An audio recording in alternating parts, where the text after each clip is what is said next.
oyes, Risco.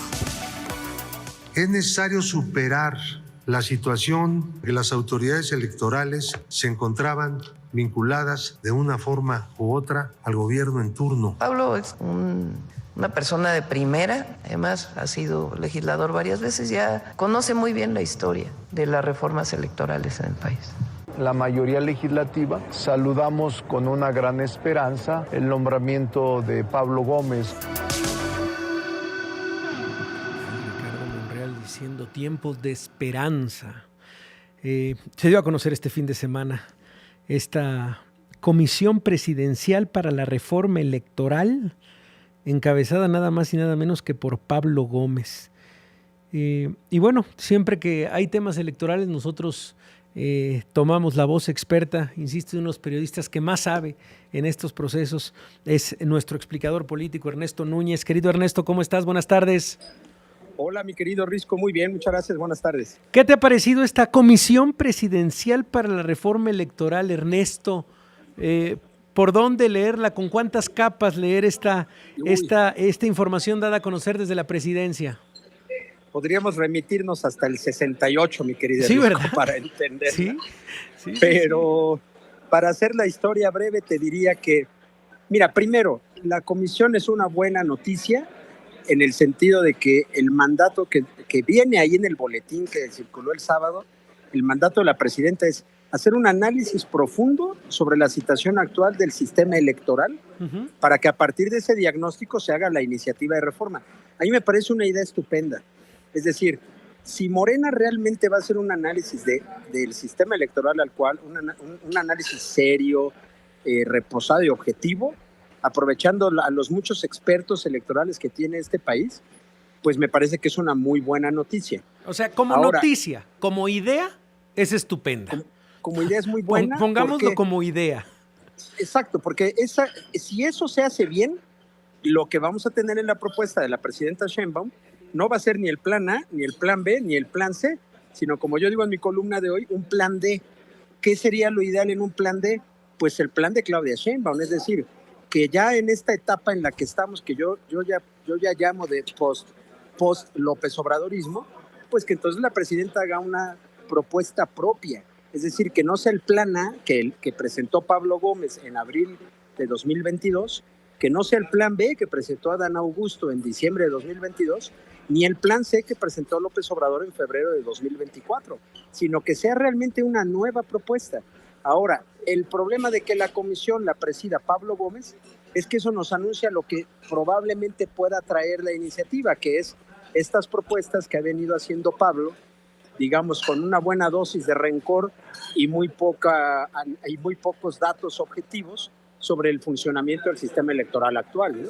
Es que es eso, yo creo, Ernesto. A ver, y seguramente ahorita los radioescuchas van a decir, bueno, ¿y qué dedo me chupo para pensar que esta puede ser un plan D?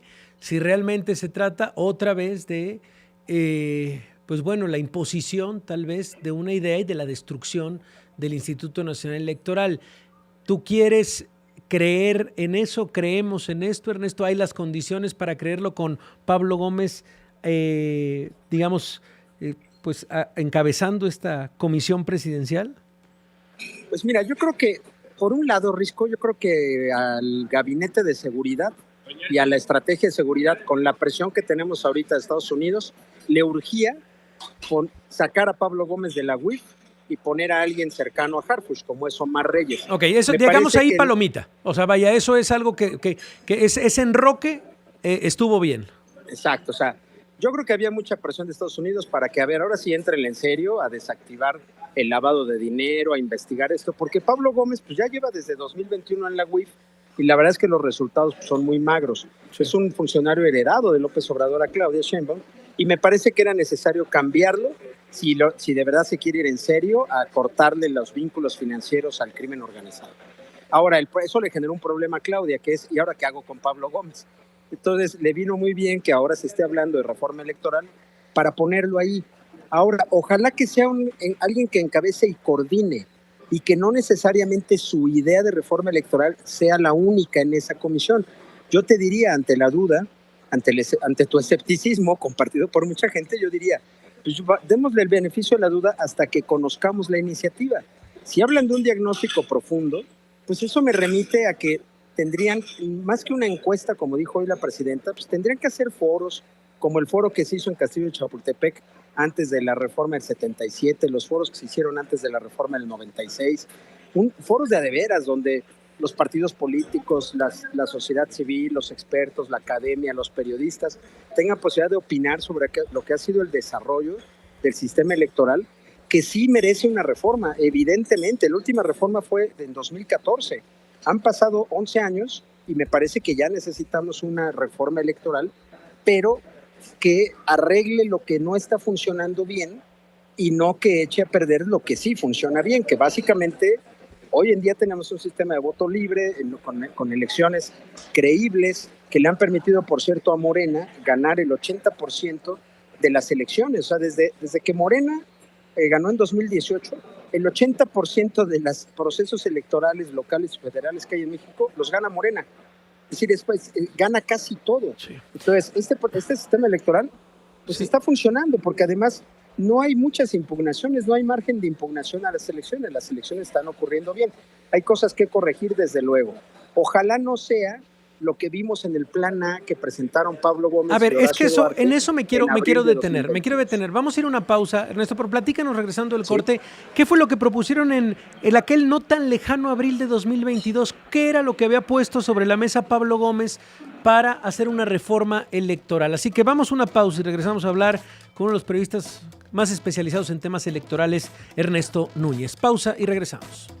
Pues no es que traiga turbante el señor Ernesto Núñez, pero vaya que ha estudiado el pasado no tan lejano de algunas propuestas de la reforma electoral, y Pablo Gómez proponía una en abril de 2022. ¿Qué ponía sobre la mesa en aquel entonces, querido Ernesto? Cuéntanos, y gracias por permanecer en la línea.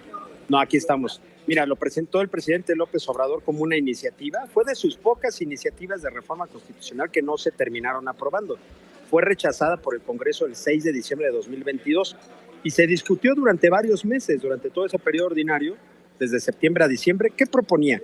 Uno, suprimir, así decía tal cual, suprimir al Instituto Nacional Electoral y crear el Instituto Nacional de Elecciones y Consultas. Este INEC, Risco, ya no iba a tener 11 consejeros electorales, sino 7 consejeros electorales. Proponía crear una sola legislación electoral para todo el país, desaparecer los tribunales electorales locales y los famosos soples, que son esos institutos electorales locales.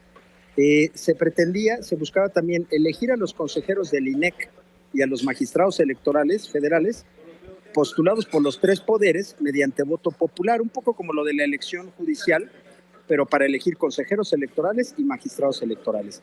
Se proponía eliminar las 200 diputaciones plurinominales y dejar una Cámara de 300 diputados de mayoría relativa. Se proponía reducir las senadurías de 128 a 96, es decir, eliminar toda la lista nacional, que son estos senadores de partido político. Se proponía también reducir el financiamiento a los partidos políticos y solamente darle dinero a los partidos para las campañas electorales, es decir, quitar el gasto ordinario que se les da cada año. Hablaba de manera un poco más como una idea que como una propuesta concreta de avanzar hacia sistemas de votación de voto electrónico, ya sea por internet o con voto electrónico en casillas, y finalmente disminuir los tiempos de radio y televisión en materia electoral y eliminar los tiempos fiscales. Es decir, era una reforma, Risco, que cambiaba por completo la historia electoral de este país. Fue rechazada por la oposición, recordarás, un poco presionados por la famosa marea rosa que se activó entre septiembre y noviembre de 2022. PRI, PAN, PRD y MC votaron en contra, y en aquella época Morena, Verde y PT no tenían los votos necesarios para tener las 2/3 partes que se requieren para una reforma constitucional. Te diría, Risco, que el hecho de que la oposición haya votado en contra salvó a Morena de un gran problema, porque si esto hubiera llegado al Pleno y hubiera obligado al Verde y al PT a manifestarse en torno a plurinominales y a la reducción de las prerrogativas, estoy seguro de que ahí se hubiera roto la alianza Morena-PT-Verde, porque históricamente el Verde y el PT son partidos que, uno, dependen de las pluris para seguir teniendo presencia en las cámaras, y 2, son adictos al financiamiento público, querido. Mira, viene, y gracias de verdad, Ernesto, por traernos a la mesa y al presente lo que se habló y lo que querían en abril de 2022. Definitivamente tendría que ser otra propuesta completamente distinta. Ya veremos, como tú dices, vamos a darle el beneficio de la duda, al menos para ver cómo viene esta iniciativa. Por lo pronto, bueno, pues es la nota. Hemos tratado de hablar, seguramente se sentiría más cómodo el propio Pablo Gómez ahora en sus terrenos. Y también, bueno, la carambola política que tendríamos que ver con la llegada de Pablo Gómez a sentarse con Ricardo Monreal y con Adán Augusto López también. Exacto, a negociar esto, ¿no? Y a ver quiénes más se integran a esa comisión, ¿no, Risco? Yo tengo mucha curiosidad. Sí. Si vamos a ver a los mismos de siempre, pues ya sabemos que va a ser la misma, va a ser la cuarta versión de la misma iniciativa que estuvo presentando López Obrador a lo largo de su sexenio. Claro. Si vemos gente, pues con un perfil, yo te diría, me gustaría ver gente joven, por ejemplo, gente de la academia. Obviamente no vamos a ver gente ni del entorno, ni de Lorenzo Córdoba, ni de Woldenberg, ni de Luis Carlos Ugalde. Ya hoy lo dijo la presidenta, eso es obvio. Pero también dentro de la izquierda, digamos, incluso en la academia más cercana a la 4T, si tú quieres, también habría voces que podrían participar y aportar ideas, sobre todo un diagnóstico más objetivo sobre esto. Por ejemplo, la discusión de pluris, no vale la pena desaparecerla. Okay. ¿Por qué ahorita? En fin, casi cada uno de estos temas merecería un buen seminario para ver hacia dónde tendríamos que ir. Bueno, pues vamos dándole seguimiento, vamos organizando las cosas, querido Ernesto, y te vamos a estar molestando en las próximas semanas.